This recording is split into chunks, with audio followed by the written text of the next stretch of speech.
Slow bayar lagunya, ya Mbak? Lagunya slow.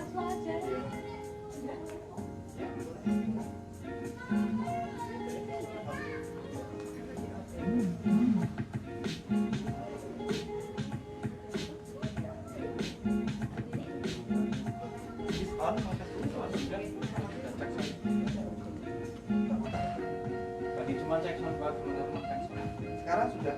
belum Pak. Masuk semua katanya ya. Oh nanti yang pantau juga sebetulnya juga masuk. Nanti kalau lagi mulai. Biasanya muncul tulisan secara langsung apa Belum on Pak. Udah kok Instagram mau Wis kok wis. Udah ini udah on. Ini terus nanti Bu Tini nanti kalau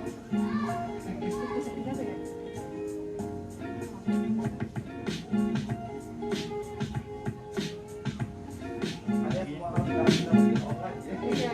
Bu Tini kita mulai Konten mau ngambil apa Pak? Oh iya.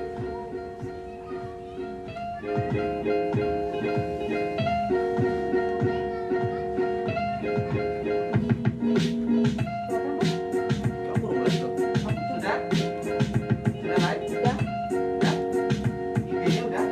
OTW Pak. OTW? Udah. Oke. Jadi kalau masuk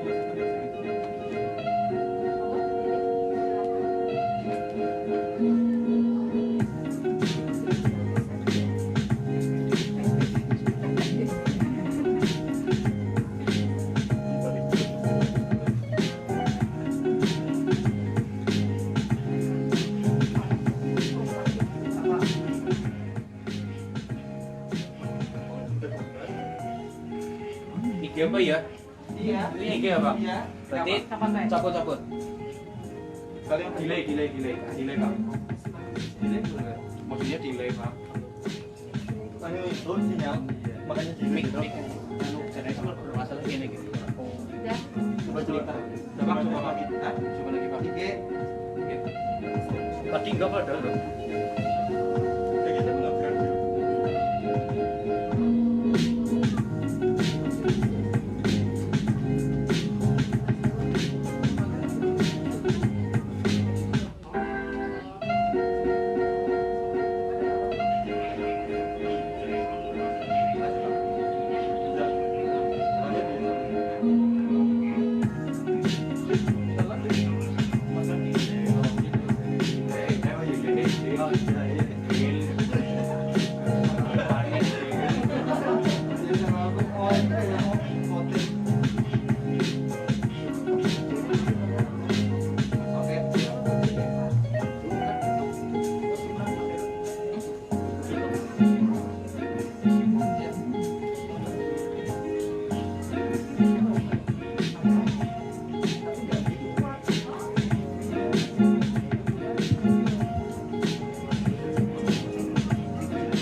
Bismillahirrahmanirrahim.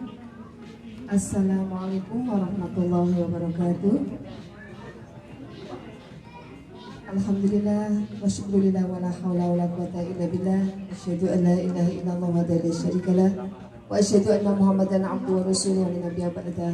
Allahumma shalli ala khatamil anbiya'i wal mursalin wa ala alihi wa sahbihi wa mawala amma ba'du.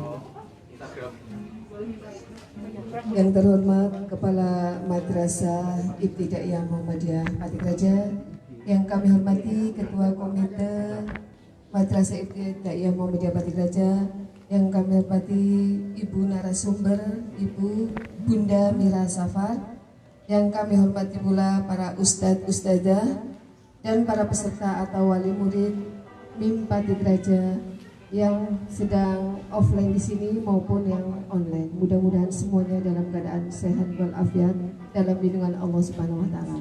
Amin ya rabbal alamin. Puji syukur marilah kita panjatkan kehadirat Allah Subhanahu wa taala atas segala limpah nikmat, karunia, taufik serta hidayah kepada kita semua, sehingga pada kesempatan kali ini di siang hari ini kita dapat berkumpul, kita dapat berjumpa dalam acara parenting secara virtual Maharaja. Belajar daring bikin darting, apa itu nanti kita dengarkan bersama-sama.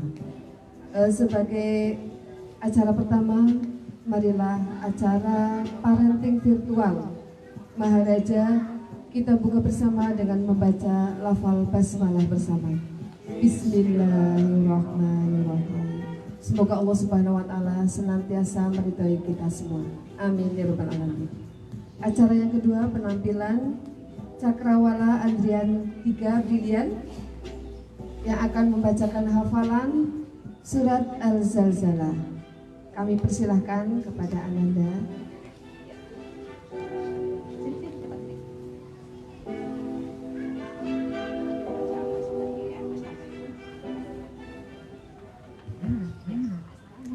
Assalamualaikum warahmatullahi wabarakatuh.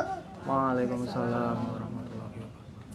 A'udzu billahi minasy syaithanir rajim. Bismillahirrahmanirrahim.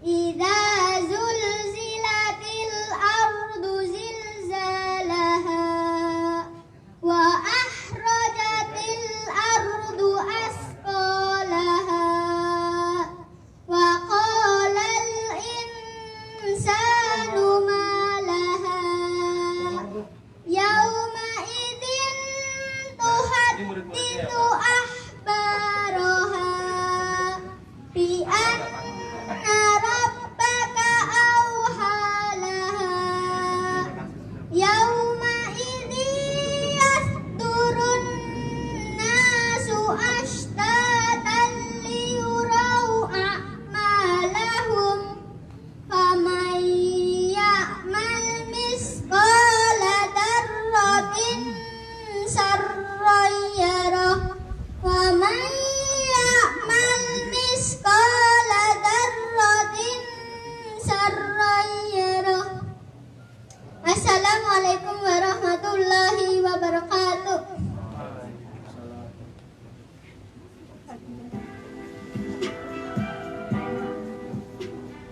Terima kasih atas penampilannya. Mudah-mudahan kelak akan jadi anak yang soleh ya.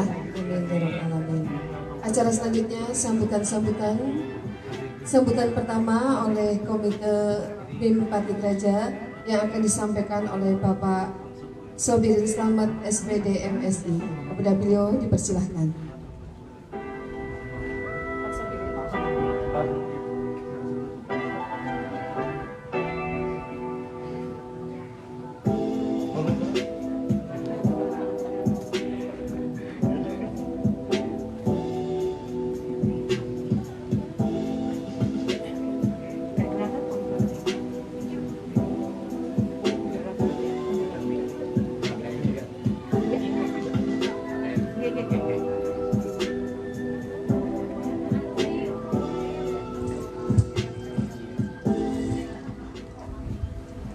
Assalamualaikum warahmatullahi wabarakatuh. Yang saya hormati Kepala MI Muhammadiyah Patikraja,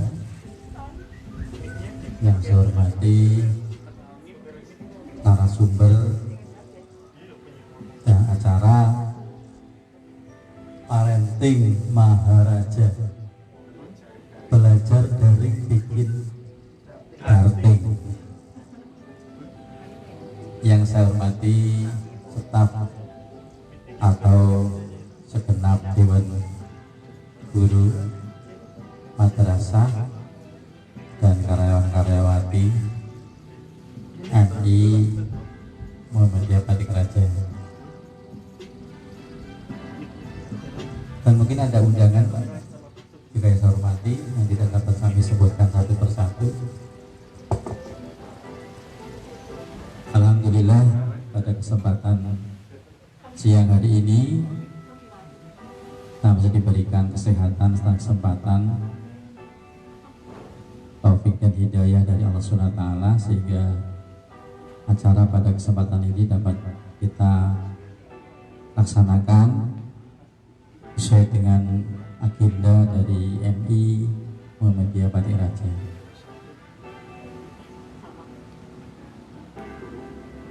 Bapak Ibu yang saya hormati, baik yang berada di MI kesempatan ini maupun yang berada di rumah masing-masing, alhamdulillah MI Muhammadiyah Pati Raja setelah saya beberapa saat yang lalu mengamati, yang saya hormati Pak Indra.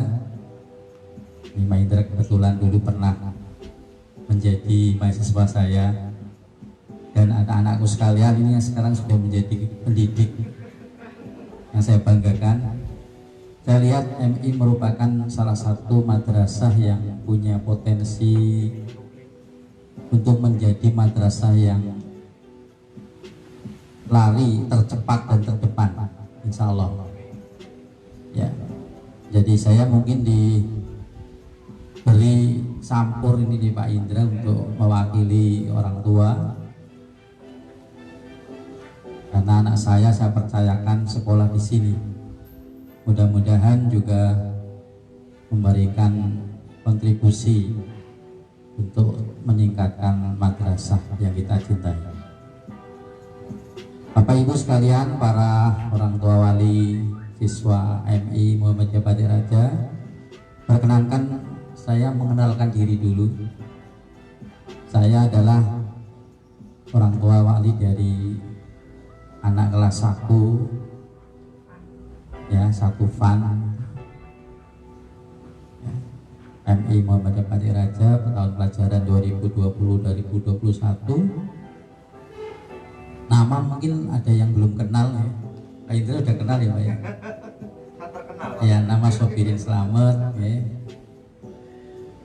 Alamatnya di dekat MI di Jalan Ranti, yang kebetulan saya sekarang bertugas di SMA Negeri 1 Wangon sebagai kepala sekolah, dan alhamdulillah sudah tahun yang ke-10 ya.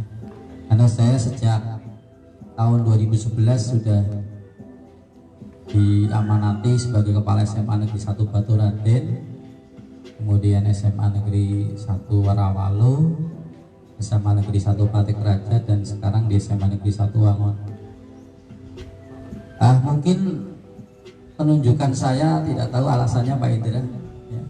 Tapi mungkin dari sebuah keinginan untuk dapat berkontribusi memajukan madrasah.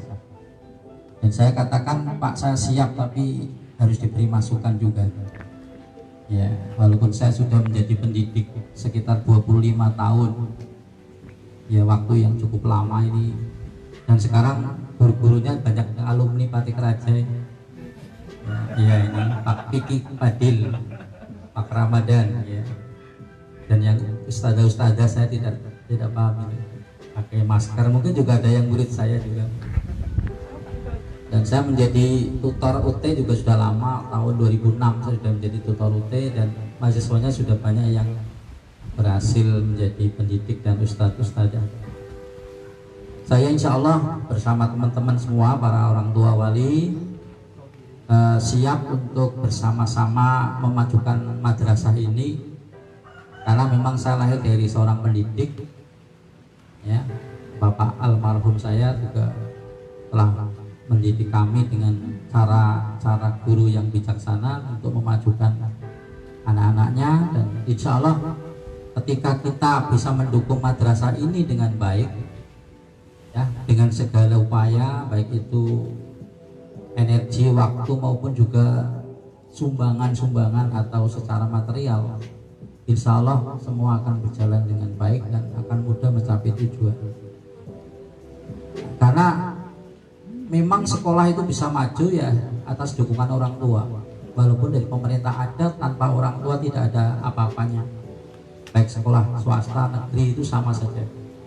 Makin besar dukungan orang tua kepada madrasah, insya Allah madrasah itu akan sangat cepat atau dapat berlari cepat untuk ke arah kemajuan. Saya apresiasi buat Mas Indra selaku kepala sekolah terobosan-terobosan sudah ditempuh, termasuk kerjasama dengan lembaga perguruan tinggi ataupun lembaga yang lain. Ini merupakan suatu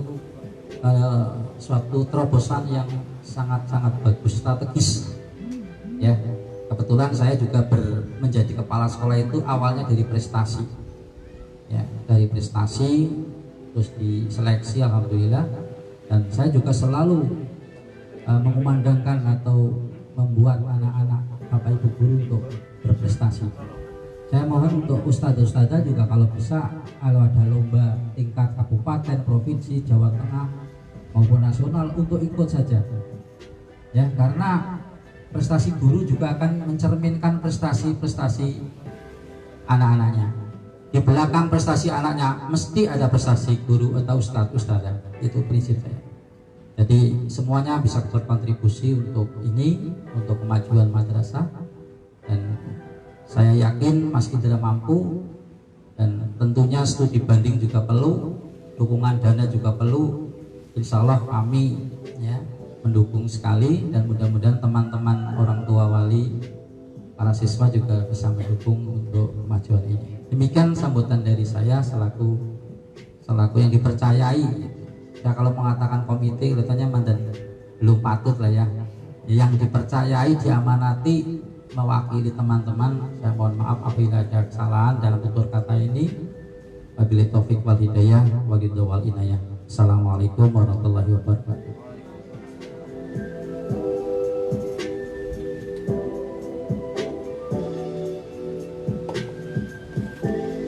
Terima kasih atas sambutannya. Sambutan selanjutnya dari Kepala Madrasah Ibtidaiyah Muhammadiyah Pati Raja pada yang terhormat Bapak Indra Gunawan SPD, dipersilahkan.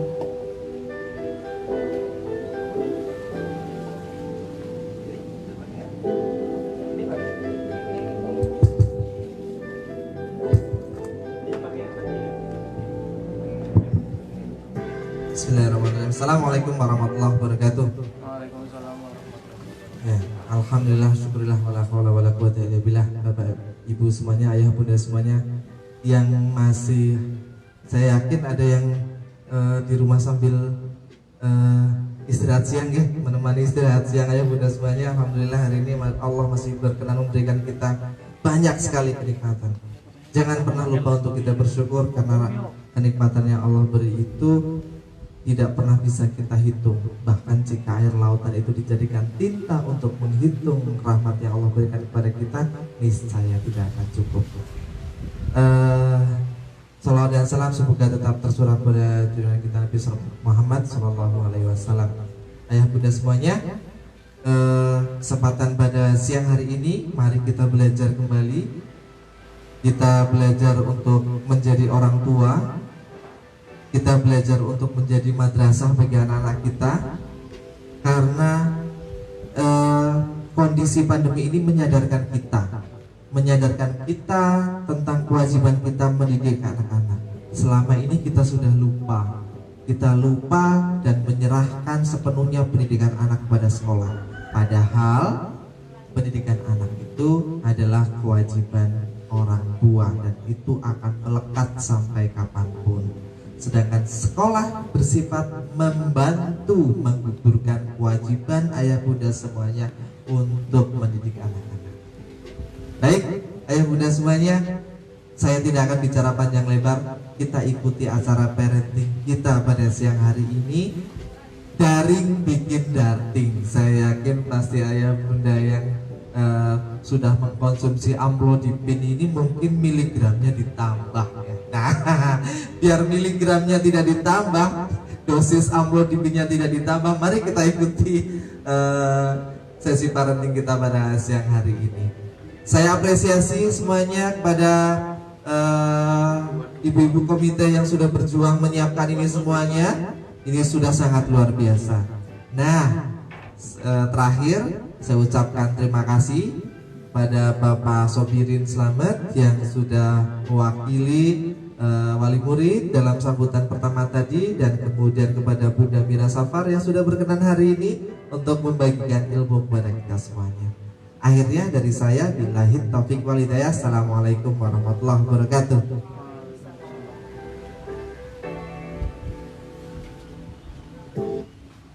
Baiklah para pendengar ataupun pemirsa yang offline maupun yang online, kita ikuti acara inti parenting virtual Maharaja, belajar daring bikin dating yang akan disampaikan oleh Bunda Mira Safar. Kepada beliau dipersilahkan.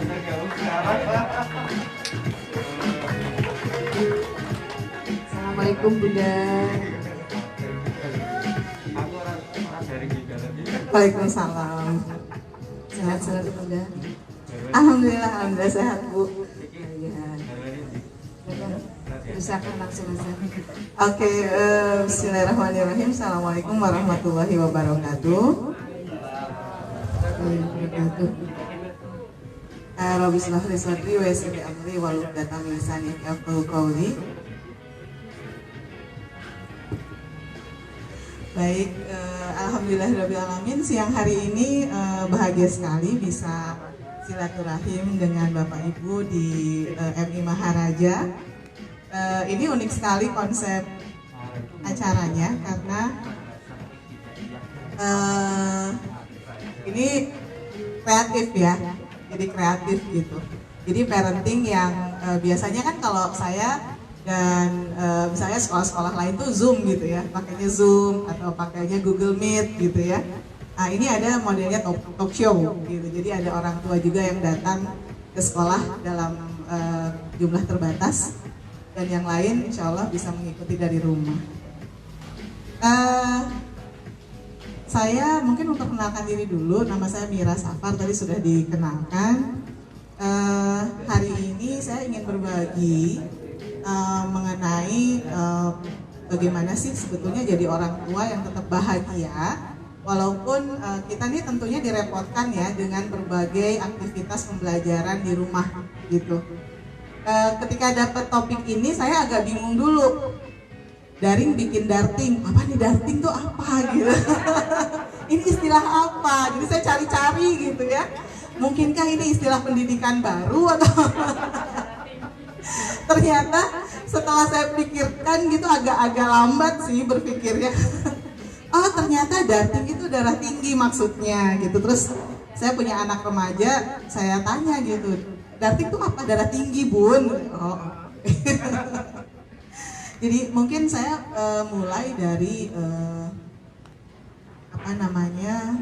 tadi Pak Indra sudah menyampaikan bahwa sejatinya pendidik utama adalah orang tua, begitu.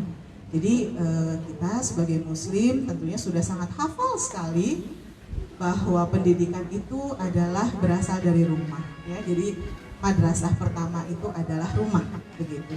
Dan sekolah adalah mitra bagi keluarga untuk mendidik anak-anak. Nah, ini memang mengalami pergeseran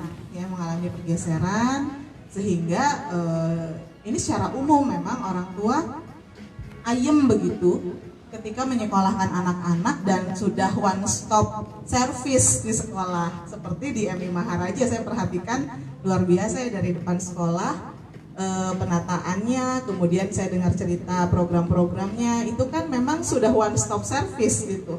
Sudah dapat ngaji, sudah dapat main, sudah dapat belajar, sudah dapat motivasi di sekolah anak-anak.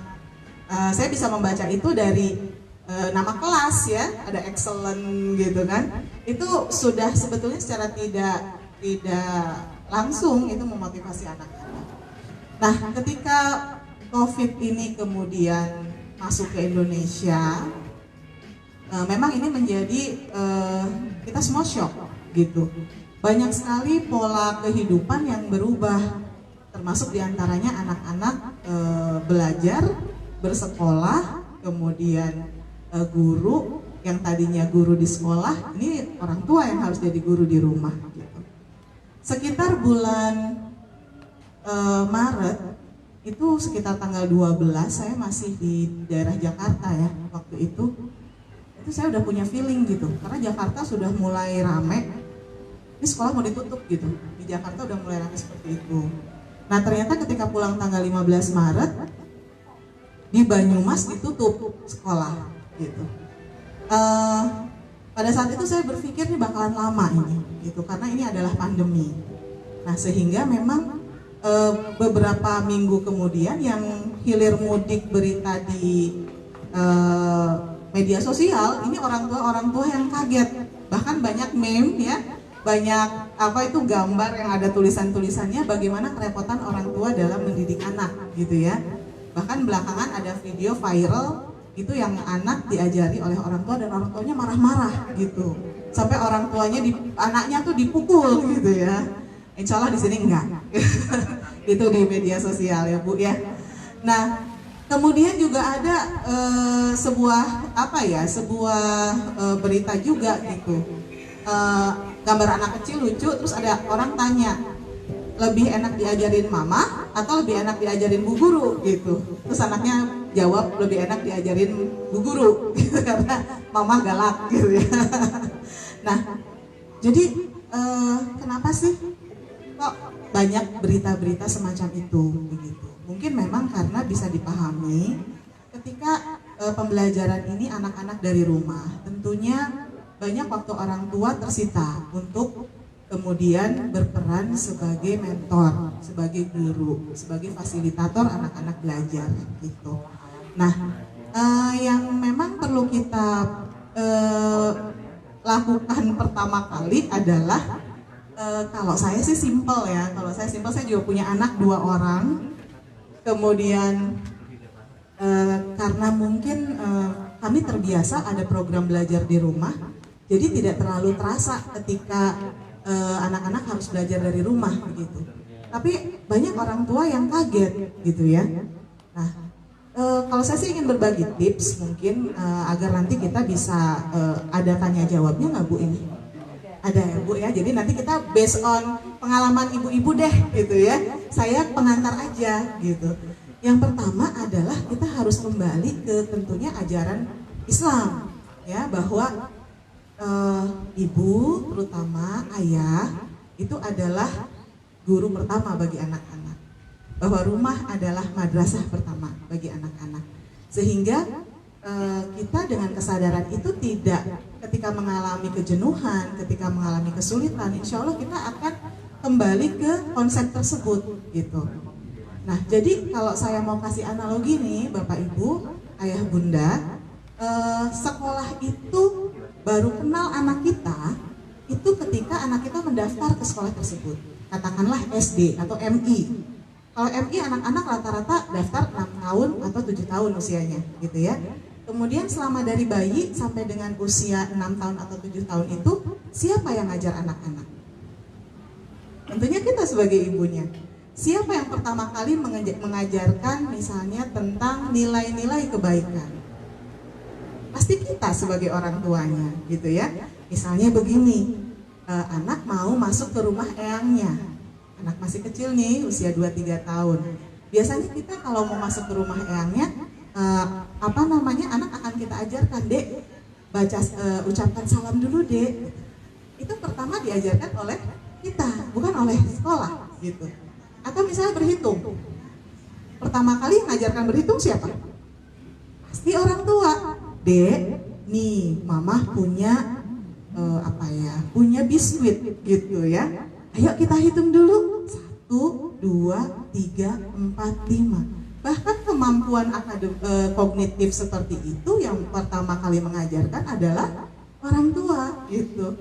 Jadi hikmahnya dari pandemi ini sebetulnya kita sedang diberikan tarbiyah gitu oleh Allah untuk kembali berperan sebagai orang tua yang mengajarkan anak-anak hal-hal yang mungkin bahkan ada di sekolah yang tidak diajarkan gitu. Nah ini yang kemudian disebut dengan pendidikan berbasis rumah ya, dan walaupun anak-anak sekolah harusnya pendidikan berbasis rumah itu tetap bisa dijalankan. Pertanyaannya sekarang adalah, Bunda, saya itu bekerja. Ini banyak nih masuk ke saya. Bunda, saya ini kerja, masuk jam 8 pagi, nanti pulang sore jam 3. Saya ini udah capek. Nanti ibu ustazah dari MI itu akan ada, saya nggak tahu di sini apakah sesinya dengan Zoom atau ada project atau apa, saya kurang paham. Tetapi rata-rata pasti adalah yang online seperti itu. Ini gimana nih gitu?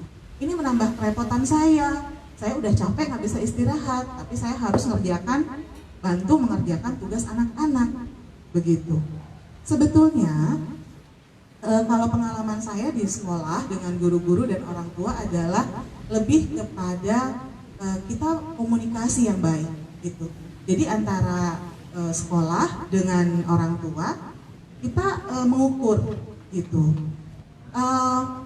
Program yang sudah di lesson plan atau program pembelajaran yang sekolah sudah punya, begitu, itu sebetulnya dengan kondisi yang seperti ini kita bisa bikin strategi bagaimana tetap tersampaikan tanpa kemudian membuat orang tua menjadi darting, gitu ya. Kan tadi orang tua sudah punya penyadaran dulu nih. Nah yang kedua kemudian kita berkomunikasi antara sekolah dengan orang tua. Karena apa? Karena sekolah dan orang tua adalah mitra, gitu. Contoh misalnya kalau di sekolah saya untuk anak-anak TK dan kelas kecil itu kita kurangi screen-nya, gitu ya. Jadi no screen time istilahnya. Artinya anak-anak nih kita kasih paket-paket pembelajaran yang bisa dikerjakan bersama orang tua di rumah secara fleksibel, misalnya begitu. Paket-paket pembelajaran ini sudah mencakup rencana pembelajaran yang memang sudah ditulis sebelumnya, sebelum ada pandemi ini, begitu ya.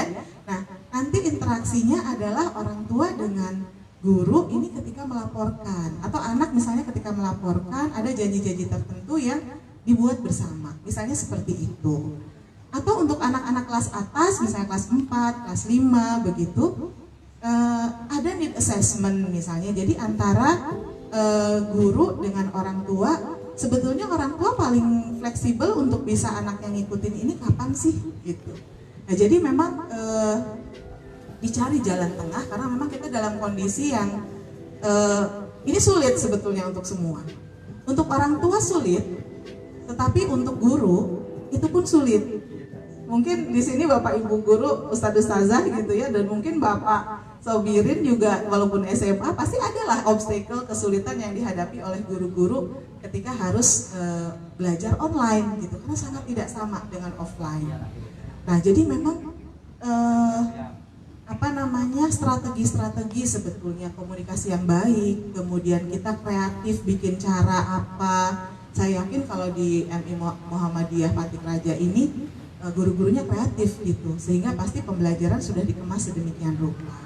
Nah, kemudian alternatif apa sih yang kita bisa lakukan begitu? Tadi sudah ya, misalnya dengan cara project gitu. Jadi sekolah daring itu bukan memindahkan sekolah ke rumah gitu. Tetapi pembelajaran kita bisa create dengan metode-metode atau pendekatan-pendekatan yang memang dengan menyenangkan anak bisa lakukan di rumah. Misalnya dengan project-project gitu, project-project sederhana.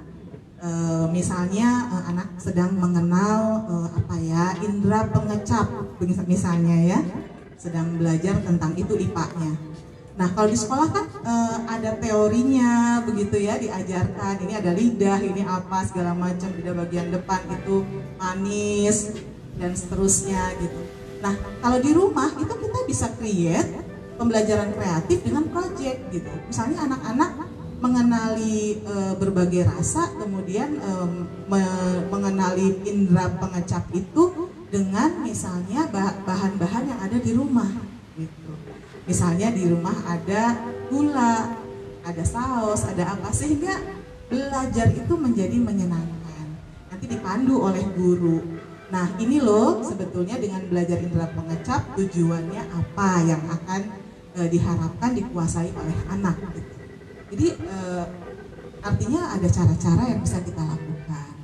Nah kemudian gini, ketika anak-anak online tentunya akan bergaul erat dengan gadget gitu ya, dengan gadget.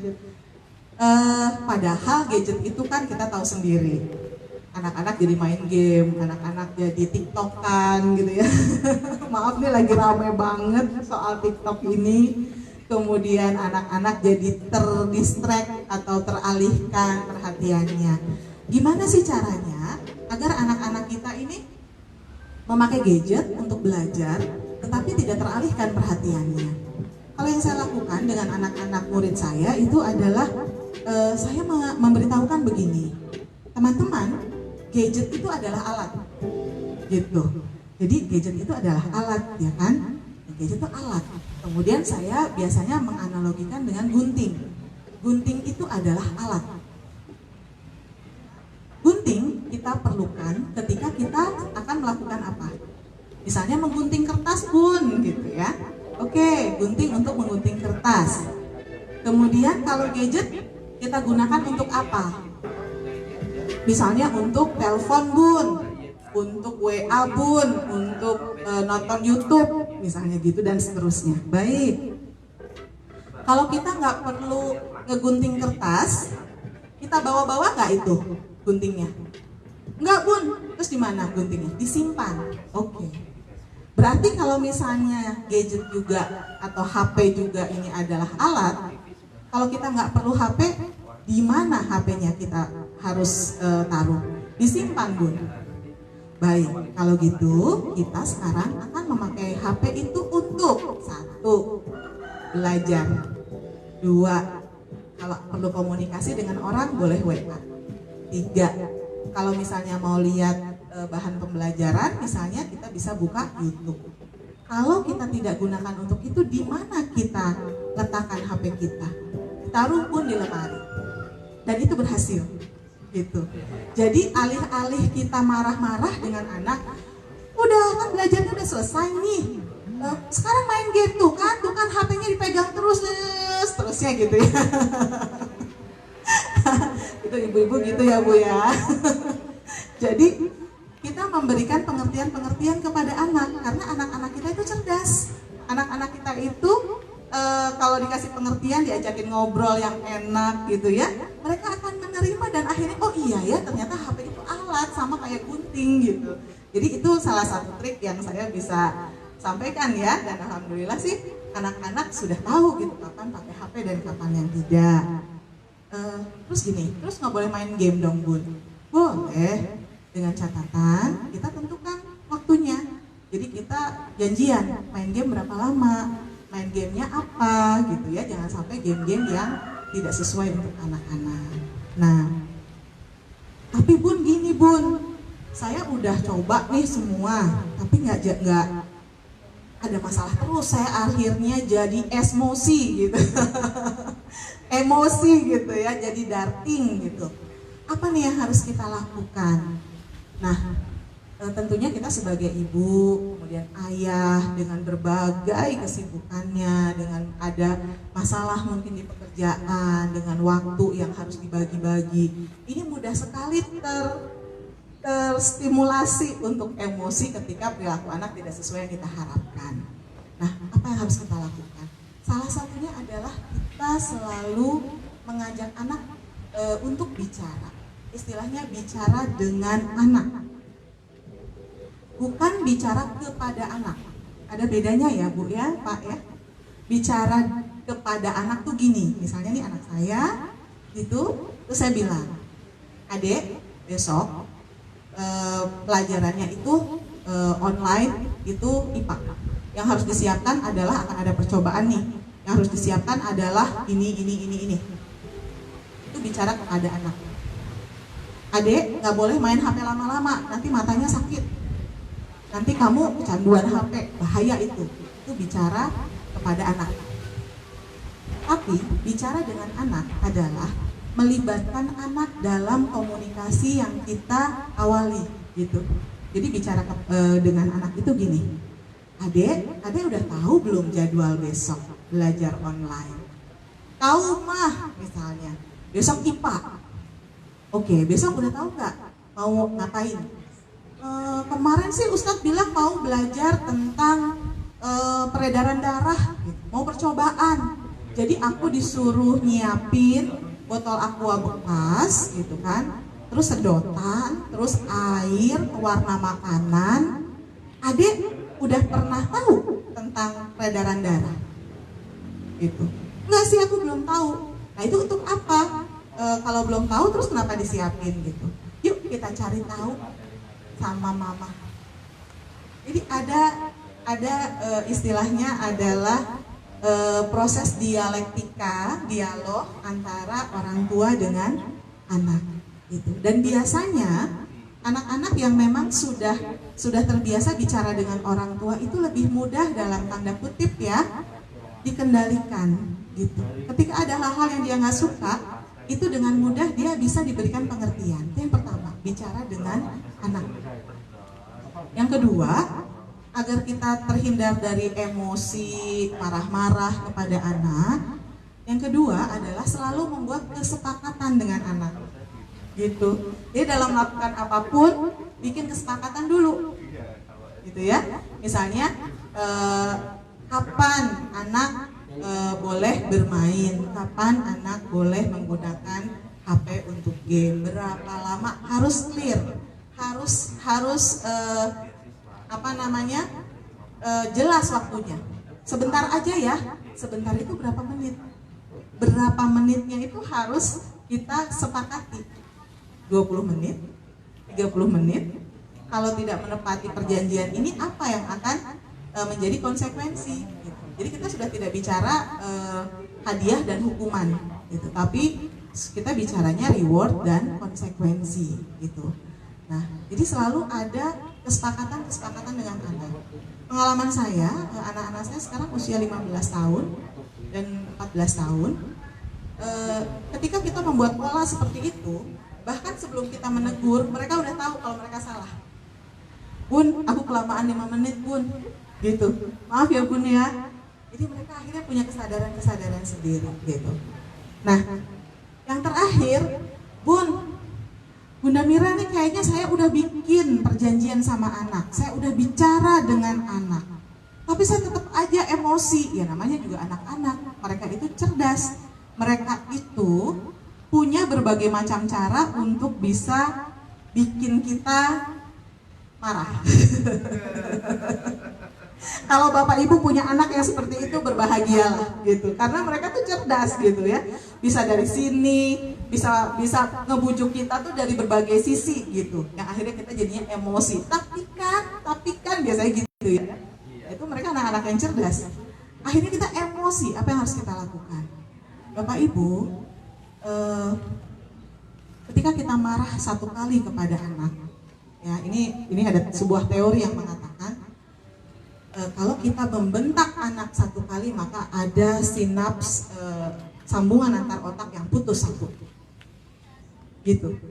Kalau kita marah 2 kali kepada anak maka ada yang putus 2. Mau nggak Bapak Ibu sambungan saraf di otaknya itu bisa putus-putus hanya karena kita marah? Pasti nggak mau kan, gitu ya, karena ini anak sedang bertumbuh dan sedang berkembang. Otak manusia itu sangat pesat pertumbuhannya, mencapai 50% dari 0 tahun, dari ketika di dalam kandungan sampai usia 5 tahun, itu 50%. 50% berikutnya itu sampai usia 18 tahun. Jadi kalau kita marah-marah terus, itu banyak yang putus tuh. Bapak Ibu kan pengen anaknya pinter ya. Gitu. Nah itu, mari kita tahan kemarahan kita. Apa yang harus kita lakukan kalau pengen marah banget? Cari waktu untuk time out. Pergi dulu ke ruangan lain, gitu ya. Pergi dulu ke ruangan lain, tarik nafas, buang nafas dalam, mengelola emosi kita. Setelah siap, baru kita ketemu anak kita lagi. Itu yang pertama. Yang kedua, kita bisa menjadi orang tua yang bijak gitu. Kalau anak nangis, anak marah, biarkan dulu dia menyelesaikan emosinya gitu. Setelah itu, setelah dia reda, baru kita bisa bicara lagi dengan anak-anak. Bunda, itu gampang teorinya Bunda, prakteknya susah. Memang betul, teorinya mudah, prakteknya susah. Karena susah itulah orang tua yang soleh, orang tua yang senantiasa mendidik anaknya, insya Allah dijanjikannya surga gitu ya. Karena susah perjalanannya gitu. Baik, bagaimana sih kita ini udah bosen Bunda, di rumah itu sudah sekitar 6 bulan ya pembelajaran daring di rumah gitu. Sudah semua kreativitas sudah keluar, sudah anak-anak kangen dengan sekolah, sudah pengen sekolah dan lain sebagainya. Saya rasa memang gini, kami pun di sekolah saya udah pengen banget masuk sekolah, sama semua anak-anak. Tetapi gini ya, saya sempat diskusi dengan dokter yoga, itu adalah dokter dari Ikatan Dokter Anak Indonesia Pusat gitu ya. Dokter yoga mengatakan begini, memang anak-anak ini memiliki hak untuk belajar di sekolah, tetapi anak-anak ini memiliki hak yang jauh lebih besar untuk sehat dan terlindungi dan tetap belajar di rumah gitu. Jadi memang ini perlu satu kesadaran dari kita semua bahwa pandemi ini, bahwa COVID-19 ini sebuah wabah yang tidak main-main gitu, apalagi untuk anak-anak.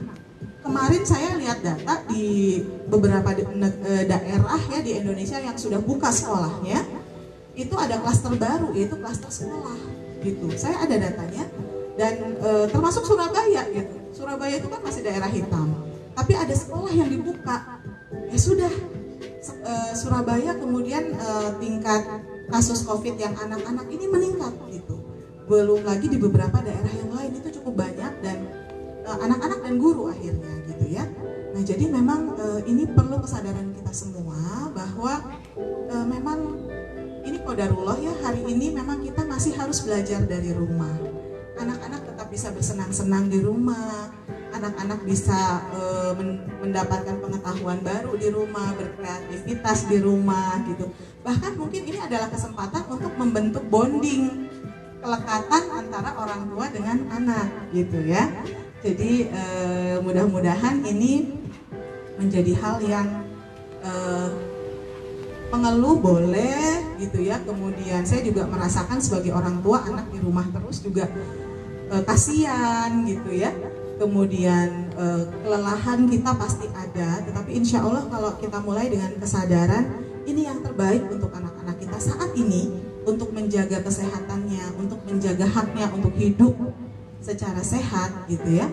Insya Allah kita akan ikhlas dalam menjalankannya begitu. Jadi mungkin itu Bu Tini dari saya sedikit aja, mungkin ada ibu-ibu atau bapak yang mau diskusi begitu atau mau curhat.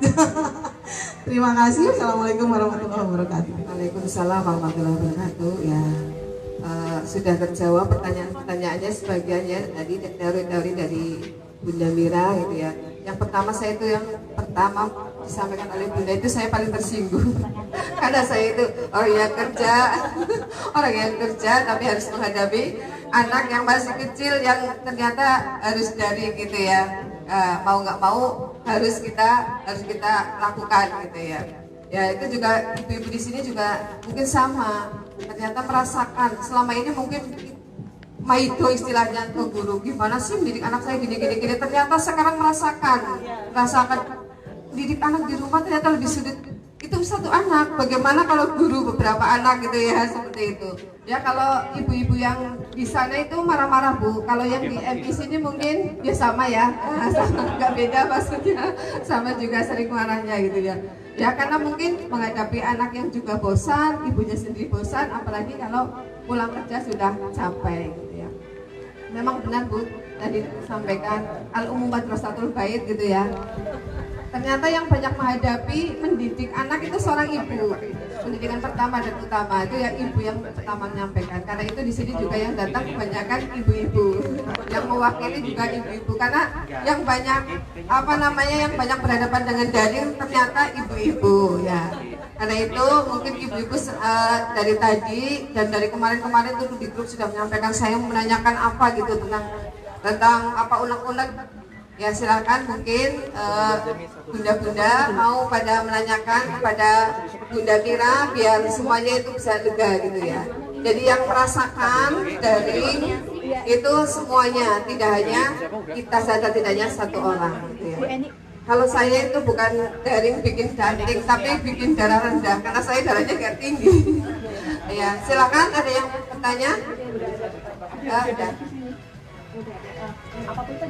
Ya, ini pertanyaan, belajar daring yang bikin disiplin anak semakin menurun, apakah trik dan tipsnya? Ya mungkin tadi sebagian disampaikan, Mungkin ada tambahan dari Bunda Mira, silahkan.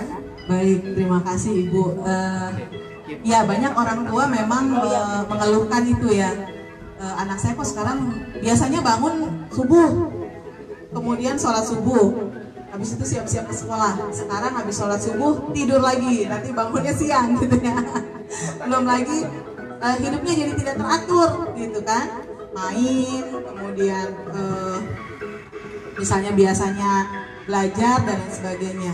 Nah, ini memang sebuah tantangan tersendiri ya, bagaimana kita sebagai orang tua tetap membuat pola yang disiplin di rumah. Kalau saya kembali ke konsep pendidikan Ali bin Abi Thalib. Ali bin Abi Thalib itu kan mengatakan salah satu konsep pendidikannya yang luar biasa ya. Anak 0 sampai 7 tahun itu adalah raja, gitu ya.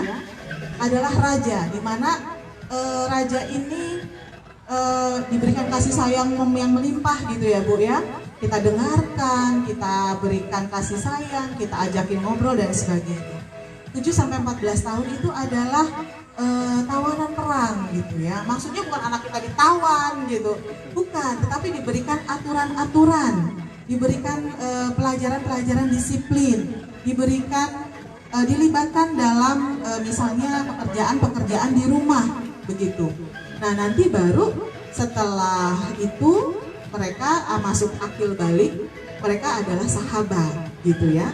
Nah jadi anak-anak SD itu ya memang kalau bicara dari sisi psikologi, anak 7 sampai 14 tahun itu dalam psikologi sosial atau psikososial itu adalah mereka sedang dalam fase industri versus inferiority gitu.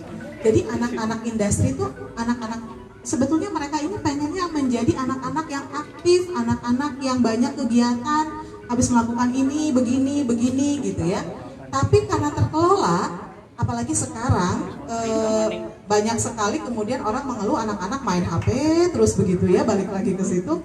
Itu anak-anak jadi tidak produktif gitu. Bagaimana sih menumbuhkan disiplin anak-anak? Kalau saya kembali tadi bahwa konsep dalam mendidik anak menurut Ali bin Abi Thalib, anak-anak adalah tawanan perang tadi gitu. Jadi kita memang harus bicara dengan anak, kita harus membuat jadwal di rumah gitu. Itu saya lakukan dari anak saya masih jadi kami punya home education namanya, jadi belajar di rumah. Jadi usia TK udah mau masuk kelas 1 itu kami punya jadwal di rumah gitu. Mereka nulis sendiri, kalau belum nulis bisa nulis ditulisin gitu ya.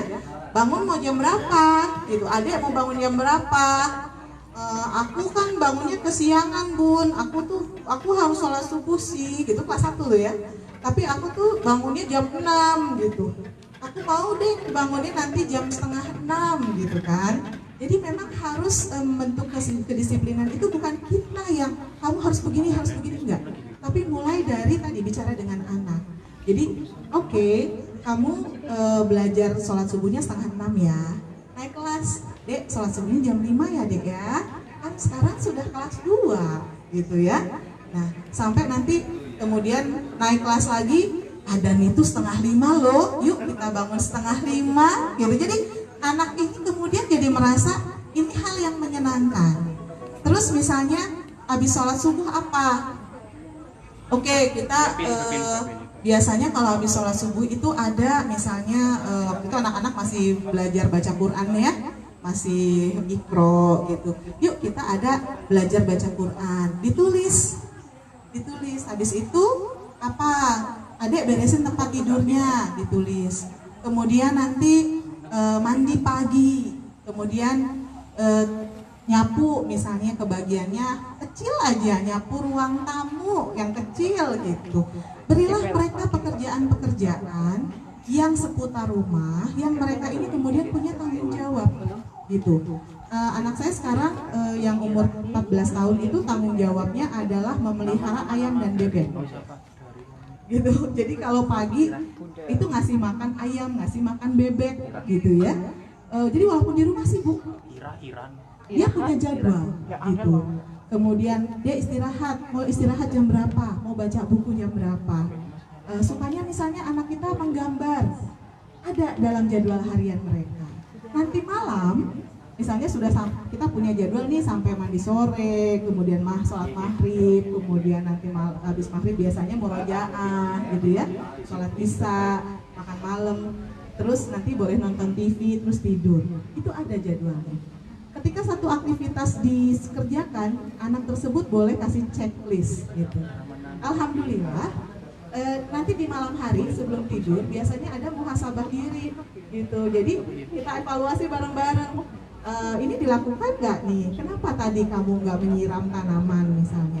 Ya bunda, aku lupa. Soalnya tadi aku banyak banget tugasnya. Oke, kan kasihan tanamannya tadi nggak minum jadinya. Terus hari ini kita nggak ada hujan. Jadi gimana dong? Ya besok aku akan lakukan.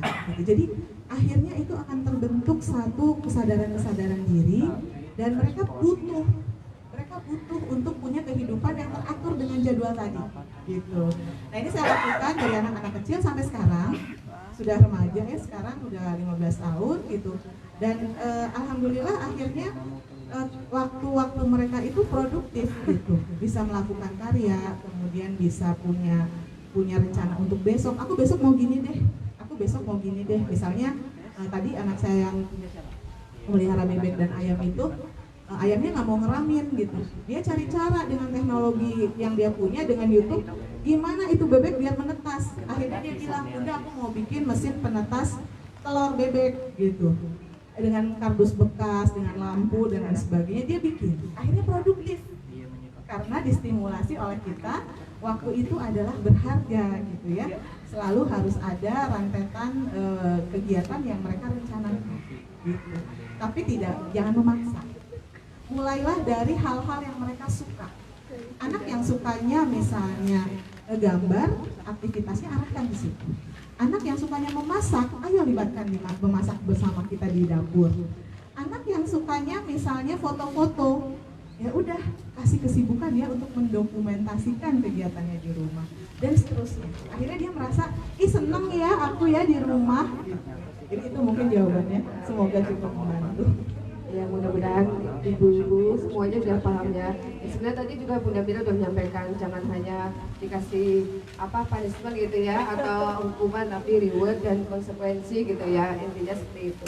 Dan pertanyaan kedua, Bunda Mira, saya bermasalah dengan mengajari anak-anak saya dalam metode daring. Mereka tidak mudeng dengan apa yang saya sampaikan gitu, maksudnya jelaskan mungkin apa karena saya bukan guru gitu ya, atau mungkin karena memang anaknya itu tidak mudah ya. Apa solusinya Bunda? Baik, sebetulnya secara fitrah kita semua guru ya. Semua guru, semua murid gitu. Jadi secara fitrah kita semua adalah guru dan kita semua adalah murid ya, karena walaupun usia berapapun kita harus selalu belajar gitu. Nah, kenapa sih anaknya nggak mudeng kita ajarin? Selalu banyak tuh orang tua bilang begitu. Tapi kalau diajarin gurunya tuh cepet banget bun. Diajarin saya tuh nggak mudeng-mudeng. Ada apa gerangan? Itu sebetulnya adalah permasalahan psikologis Bu. Jadi kalau sama mamahnya, sama bundanya, anak kan ngerasa mamah ini gitu, jadi dia nggak siap gitu ya, nggak sekonsentrasi ketika dengan ustadzahnya di sekolah. Nah bagaimana caranya? Kalau saya seringkali ketika melakukan sesuatu dengan anak, saya kasih dulu apersepsi. Apersepsi itu memberikan pengertian dulu apa sih yang kita mau lakukan sekarang. Katakanlah misalnya sekarang pelajaran matematika yang kita mau ajarin. Ini juga jadi problem nih. Pasti yang dikeluhkan matematika gitu.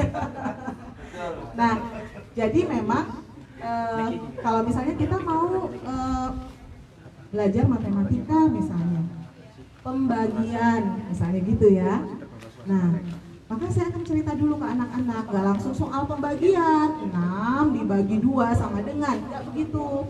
Tapi anak-anak ini, saya nggak tahu ini kelas berapa ya, tapi anak-anak pada dasarnya suka diajak cerita dan suka diajak bermain gitu. Jadi misalnya, Dek, hari ini kita mau belajar matematika nih, pembagian, tapi asik banget. Jadi saya sudah tanamkan dulu tuh, ini asik loh gitu.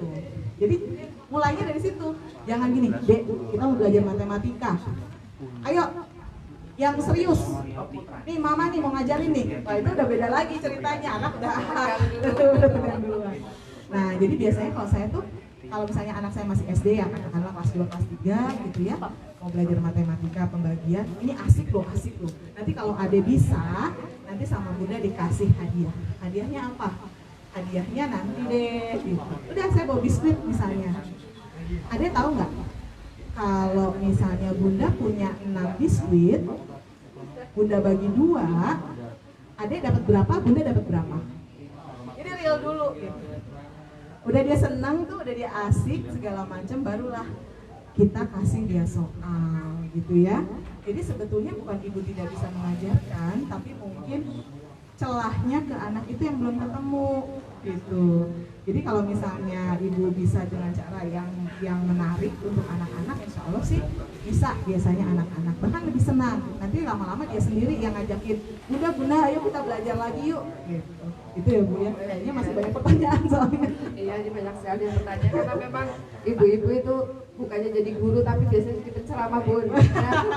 Setiap hari dari pagi sampai Temannya Mama Dede diceramahin terus bukannya ya. Nah, ini ada pertanyaan lagi Bun. Cara menanggapi anak ketika kita tanya tetapi responnya kenapa tanya-tanya? Kenapa sih? Mama mau tahu aja gitu loh. Oh itu anak-anak banget. Betul. Kenapa sih Mama nanya-nanya terus gitu ya? Atau misalnya dari pulang sekolah yang offline aja, kalau kita nanya kan, tadi belajar apa di sekolah? Gak tahu. Ngapain sih Mama nanya-nanya? Ya. Gini, basically manusia itu punya privacy. Jadi anak-anak juga sebetulnya punya privacy gitu. Dia tuh punya satu ruang yang dia tuh nggak nyaman kalau orang tuh nanya-nanya gitu ya. Nah, biasanya anak-anak ini caranya nanyanya bukan dengan cara yang langsung gitu. Misalnya kita mau tahu ya, apa tuh tadi mau nanyanya misalnya tadi belajar apa di Zoom misalnya sama Ustadz gitu. Nanyanya jangan begitu Bu, dia bosan kalau ditanya kayak gitu. Kayak kita aja misalnya tiap hari ada yang nanya ya Bu ya, misalnya suami kita gitu, masak apa hari ini? Lihat aja di meja, akhirnya kan gitu ya. Maaf ya, itu analoginya begitu. Nah, tapi gimana caranya kita bertanya? Jadi gini, kita semua punya sisi kekanak-kanakan, kita masih punya. Jadi kalau mau nanya anak dan anak kita mau responsif dengan apa yang kita tanyakan, caranya adalah kita masuk ke dunia dia. Misalnya dia lagi main Lego, terus kita tanya, tadi belajar apa di Zoom sama Ustadz? Apa sih Mama nanya-nanya aja, orang dia lagi asik kok main Lego, ya kan? Nah, kayak kita lah ibu-ibu lagi jualan online shop gitu, anaknya Mama aku ini, bentar Mama lagi jualan dulu, sama kan? Nah jadi apa yang harus kita lakukan? Kalau saya biasanya itu saya main dengan anak. Main ini bikin apa Dek? Ini aku lagi bikin gedung, gini dia cerita. Oke, udah bikin gedung, asik ya, bagus banget nih gedungnya gitu kan. Ini pasti diajarin nih di sekolah gitu. Enggak kok, aku bisa sendiri. Terus yang diajarin di sekolah apa? Masuk deh kita dari pertanyaan itu gitu. Terus yang diajarin di Zoom tadi apa? Ya udah terbawa dengan sebuah atmosfer bahwa memang kita tuh lagi ngobrol sama dia. Jadi bukan seperti dia diinterogasi, tadi belajar apa? Ngapain hari ini? Lama-lama dia udah gak mau, kayak ya maaf ya, kayak diselidikin gitu. Nah, apalagi anak-anak yang memang kurang suka berada di rumah di dalam ruangan. Kan anak-anak ini banyak yang kinestetik ya, sukanya bergerak. Begitu kena harus pembelajaran online dengan Zoom, itu menyiksa buat mereka. Jadi ya kita nggak akan dapat jawabannya. Tapi masuklah ke dunia anak, kemudian bicara sebagai temannya. Nah dari situ kita biasanya dapat informasi gitu. Itu sih Bu. Ya, memang pembelajaran daring bikin boring gitu ya. Boring. Sehingga memang yang kerepotan rata-rata itu bunda-bunda. Betul sekali. Ini hebat-hebat bunda-bunda pejuang daring. Tepuk tangan. Kalau ada kesulitan apa-apa, ada kesulitan, kok nggak mudeng-mudeng nggak apa itu. Ini kamu ikutan siapa sih? Ikut bapak kali ya? Sampai-sampai ya muncul seperti itu. Kemudian ada pertanyaan lagi nih Bun. Kebijakan pemerintah dalam pandemi COVID kurikulum diturunkan targetnya sekarang itu karena adanya ini ya. Terus bagaimana cara ibu dalam mengatur materi yang diajarkan melalui daring atau melalui online? Sebab kalau tidak diatur bisa terjadi kesulitan dalam mengerjakannya di rumah. Apalagi kelas 1 Bun, saya juga mengalami anak kelas 1 itu. Betul, memang saran memang dari Dinas Pendidikan kita menurunkan gitu ya, menurunkan level pembelajaran. Saya mungkin berbagi, kalau yang saya pelajari itu begini, belajar itu kan sebetulnya kita mendidik itu ya meliputi 3 aspek, ya kan? Ada aspek kognitif, afektif, dan psikomotorik gitu. Ini menurut saya masih belajar Pak. Ini Bapak guru saya sebetulnya, mohon izin. Mohon izin. Nah, jadi ketika kita bicara 3 aspek itu, yang dikhawatirkan ini kan dari sisi kognitif begitu. Nah, kalau kami di sekolah alam itu memaknai pembelajaran kognitif itu adalah sebuah media ya, anak-anak ini berproses untuk kemudian membentuk logika berpikir mereka gitu. Jadi esensi dari belajar itu adalah bagaimana anak-anak ini logika berpikirnya bisa terasah dan bisa berkembang. Nah, sehingga kurikulum yang disediakan di sekolah begitu dengan misalnya K13 begitu ya, itu adalah sebetulnya media untuk mengasah logika berpikir mereka. Nah, ketika pembelajaran itu targetnya kita turunkan, sebetulnya tidak membuat kita menurunkan proses anak-anak dalam mengembangkan logika berpikirnya gitu. Nah, hanya saja mungkin metodenya yang sedikit berubah karena di rumah tidak semua rumah punya media belajar yang ada di sekolah misalnya. Jadi kalau di sekolah alam tuh yang kami lakukan seperti itu. Jadi in situ development, artinya pembelajaran berbasis apa yang memang di sekitar kita bisa lakukan gitu Pak, kurang lebihnya seperti itu. Sementara untuk aspek afektif tentunya di rumah bisa sangat biasa sekali, dan untuk psikomotorik juga mudah-mudahan anak-anak masih punya kesempatan untuk bergerak, bermain di luar dan sebagainya gitu. Seperti itu mungkin dari saya jawabannya. Ya, langsung pertanyaan berikutnya aja ya Bun. Ya, bagaimana cara melatih anak untuk bertanggung jawab kepada tugas-tugasnya? Ya, ini usia berapa ya kalau boleh? Umum dari kelas 1. Jadi gini, kita memaknai belajar itu biasanya sempit. Biasanya kita tuh punya pemaknaan terhadap belajar itu ketika anak duduk menghadapi buku, menulis gitu ya. Padahal belajar itu adalah semua kegiatan yang anak-anak lakukan di mana saja, kapan saja, dengan siapa saja itu belajar. Dalam konsep fitrah itu ada yang namanya fitrah belajar dan bernalar gitu. Jadi anak-anak itu sebetulnya sejak kecil, sejak masih bayi itu dia belajar. Sehingga yang harus dilakukan sebetulnya adalah menyalakan fitrah belajar gitu. Ketika anak usia misalnya 1 tahun, 2 tahun itu kita sudah biasakan ngobrol. Adek tahu nggak ini apa namanya? Oh, ini daun, warnanya apa? Hijau ya, 2 tahun kan belum bisa ngobrol gitu, kita yang ngasih tahu gitu ya. Adek itu apa? Awan. Warnanya apa? Putih loh dek gitu ya. Itu sebenarnya belajar gitu ya. Jadi kan kita sama Rasulullah itu kan disuruh perintah pertama itu apa? Iqra ya.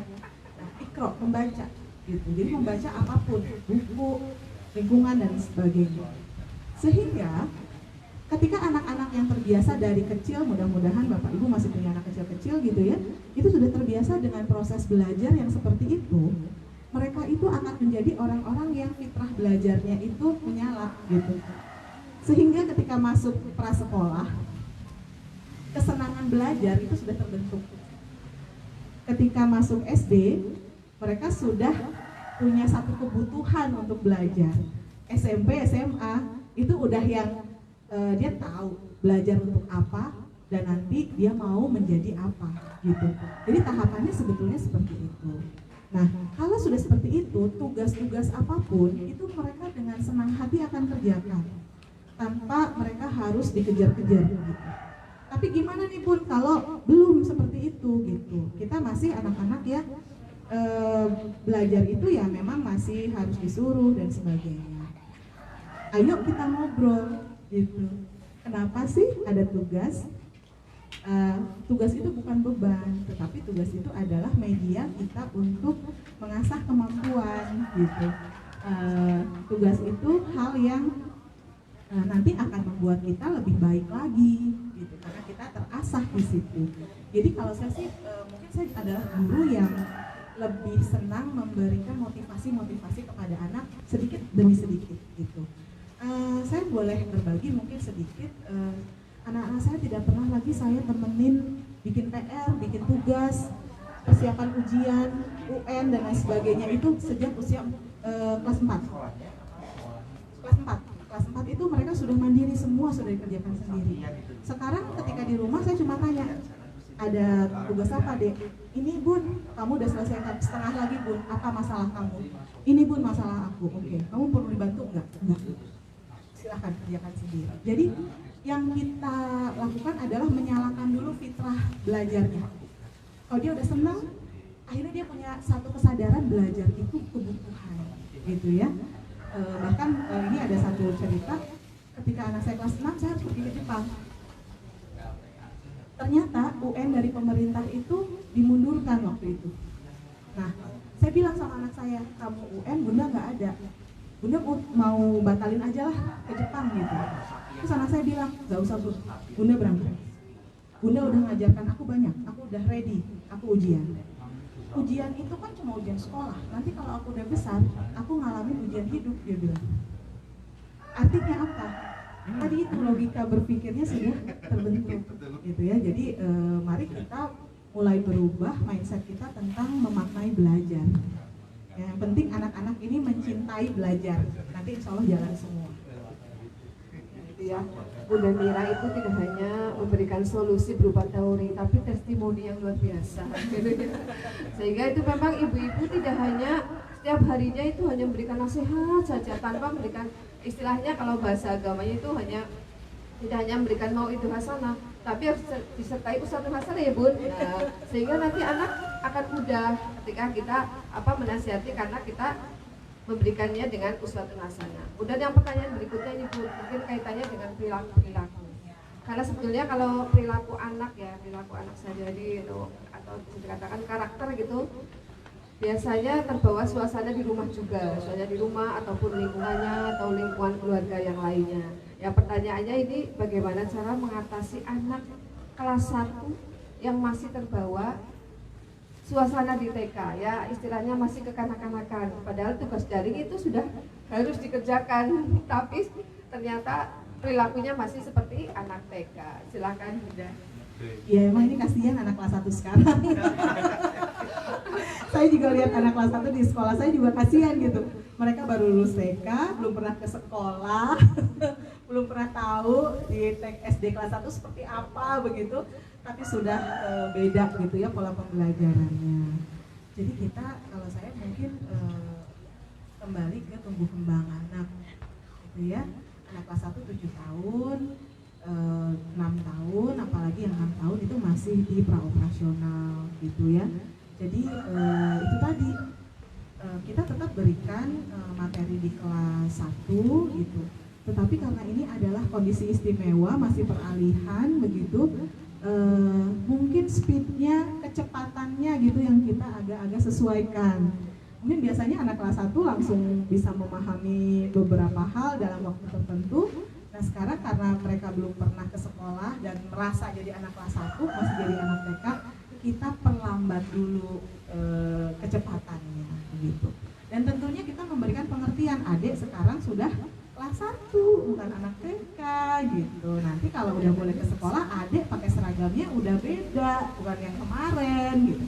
Itu lebih menstimulasi ya anak-anak untuk, oh iya ya aku sekarang udah lebih besar gitu. Terus gini, mungkin ada pola asuh yang memang disesuaikan di rumah gitu. Biasanya kan kalau sama anak TK kita yang pola asuhnya memang anak TK banget. Mungkin anak kelas 1 di rumah sudah kita mandirikan, kita kasih sedikit tanggung jawab. Dalam ngobrol pun mungkin kita sudah sisipkan tuh pesan-pesan, kamu udah kelas 1 loh gitu. Sehingga nanti mulai terbentuk, oh iya ya, aku kelas 1 belajarnya udah beda, belajarnya bukan yang kemarin tapi yang ini. Mudah-mudahan menjadi semangat gitu, Bu. Dan jangan lupa selalu dipuji ya. Iya itu ya ibu-ibu, mungkin teorinya yang satu itu sabar, yang kedua sabar, yang ketiga sabar, sehingga nanti suasana TK lama-lama itu akan hilang dengan sendirinya, karena tidak bisa dipaksakan secara instan ya Bun ya. Tapi ibunya itu yang pertama itu ternyata harus sabar gitu. Itu juga bahasa teori dan testimoni semua orang itu ya Bun ya. Ini ada sabar, nggak ada batasnya, nggak ada tapinya. Karena memang yang dihadapi mungkin tidak hanya satu anak, seperti yang dipertanyakan ini, rahasia tapi nggak ada orangnya. Saya punya anak 7 Bun, ada yang kuliah, SMA, SMP, MI dan TK. Minta ide untuk kami acara refreshing di mana di masa pandemi, karena di rumah aja gitu loh. Jadi refreshingnya itu apa? Kalau Bunda tadi kan ada melihara bebek dan lain-lain. Baik, ini menarik ya, keluarga yang luar biasa, sudah ada kuliah sampai ada yang TK gitu. Masya Allah. Produktif Bun. Produktif, Bu. Iya, saya juga pengen kalau kayak gitu. Tapi Allah menghendakinya lain. Nah jadi kalau gini, kebetulan saya punya beberapa panduan gitu ya. Gimana sih biar anak-anak gak bete di rumah, gimana sih orang tua juga nggak bete jadi orang tua. Saya punya itu, nanti mungkin saya share kalau berkenan gitu ya. Salah satunya adalah panduan green therapy namanya. Jadi green therapy itu, atau orang juga biasa bilang ekoterapi, itu adalah ketika kita berkegiatan di luar rumah gitu ya. Tidak harus pergi ke gunung, pergi ke pantai, tapi misalnya dengan di samping rumah gitu ya, atau misalnya ke lapangan. Itu menurut saya sudah merupakan satu kegiatan yang bisa merecharge energi, merawat kesehatan mental dan sebagainya. Kalau punya tim yang ada ayah, ibu, anak yang kuliah sampai TK, itu keren banget gitu.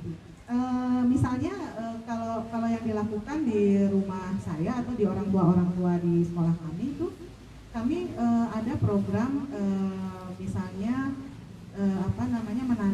menanam sayur sendiri gitu. Itu ternyata efeknya ke anak-anak luar biasa. Jadi mereka tuh nunggu gitu menanam sayur sendiri misalnya, atau memelihara binatang begitu ya, atau misalnya bermain layangan. Ini lagi asik nih kalau buat main layangan gitu ya. Intinya ayah bunda dan anak-anak itu terlibat gitu. Kemudian kita bisa lihat anak-anak senangnya ngapain. Oh, senangnya hiking. Ya udah, sekali waktu misalnya pergi ke tempat yang bisa jalan-jalan bareng. Saya tidak anjurkan untuk pergi ke tempat yang ramai gitu. Pergilah tempat-tempat yang sepi, yang bahkan orang tuh jarang ke situ. Kenapa? Protokol kesehatan balik lagi gitu ya. Atau misalnya kita bikin jungle cooking itu apa? Masak biasanya di dapur, sekarang kita pindahin masaknya di luar rumah, di halaman rumah gitu, bareng-bareng. Jadi semua keluarga terlibat, anak-anak terlibat gitu. Atau misalnya yang lagi ramai sekarang bersepeda. Kalau saya terakhir itu lakukan, saya pergi ke sebuah pantai, tapi pantai itu sudah jarang dikunjungi orang. Jadi pas kami ke situ tuh hanya ada 2 keluarga di situ. Nah itu bagian-bagian dari kegiatan yang sebenarnya bisa kita lakukan dan kita tidak jenuh.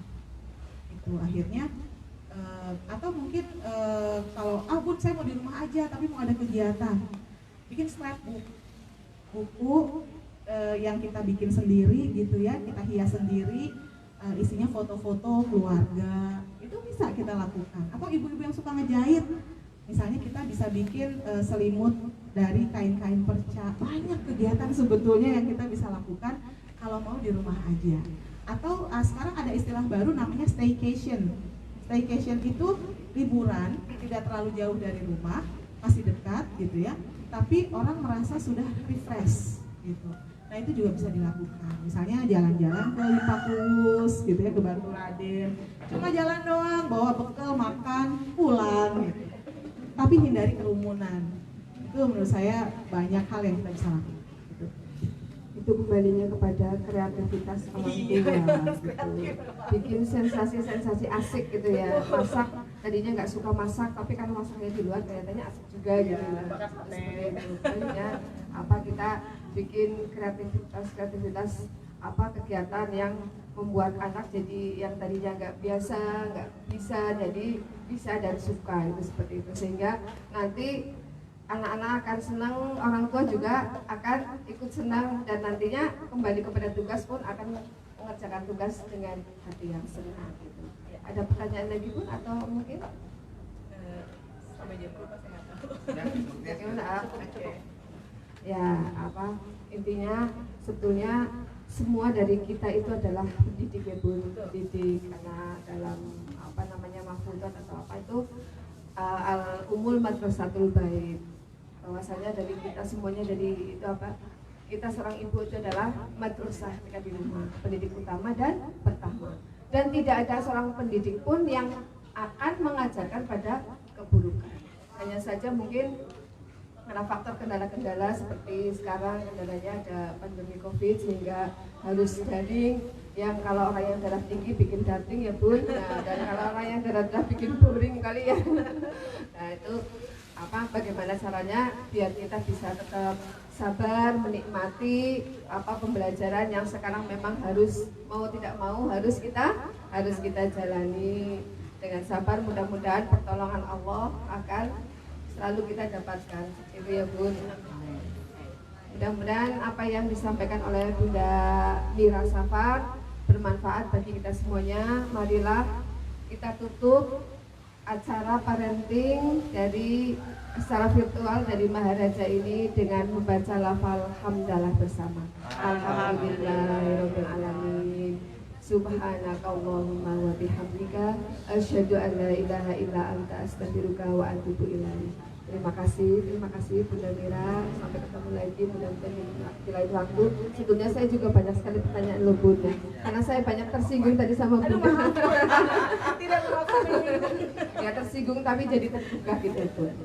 Terima kasih dari saya. Apabila ada tutur kata yang kurang berkenan, saya pribadi mohon maaf yang setulus-tulusnya. Akhirul kalam, wabillahi taufiq wal hidayah. Wassalamualaikum warahmatullahi wabarakatuh.